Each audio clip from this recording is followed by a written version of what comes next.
अस्सलाम वालेकुम, मैं आपकी होस्ट मुस्कान। आप देख रहे हैं सोच न्यूज़। कराची से रिपोर्ट कर रहे हैं या सदीक टाउन म्यूनसिपल कॉर्पोरेशन मंगोबीर के चेयरमैन हाजी नवाज अली गोई ने कहा कि बरहान अहमद का सिलसिला जारी है, जिसके पेश नज़र हमने तमाम इंतजाम मुकम्मल कर लिए हैं। बरसात में पेश आने वाले मसाइल से हम बखूबी वाकिफ़ हैं, जिसकी तैयारी हमने कबल इस वक्त शुरू कर दी थी। तमाम बरसाती नालों की सफाई का काम मुकम्मल हो चुका है। हमारा ज़्यादातर इलाका ऐसी आबादी पर मुश्तमिल है जिसकी कोई प्लानिंग नहीं है, जिसकी वजह से माजी में इन गोटों में पानी भर जाता है और निकासी का कोई निज़ाम मौजूद ना था।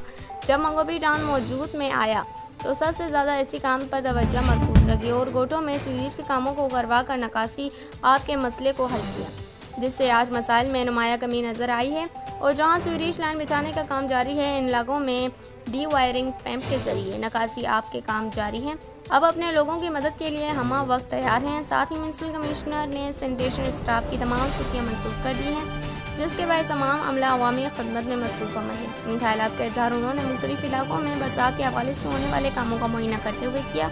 इस मौके पर इनके हमरा municipal commissioner Agha Khaliq, vice chairman Arif Rana, UC chairman Javed Biroi, superintendent engineer Hassan Sheikh, XEN Sami Biroi, engineering wing के आफाक आलिम, मजहर शाह, जुनेद सिद्दीकी, गफार जतोई और दीगर भी मौजूद थे। इस वीडियो को लाइक करें, हमारे चैनल को सब्सक्राइब करें और बेल आइकन जरूर प्रेस करें हमारी न्यू वीडियो सबसे पहले देखने के लिए।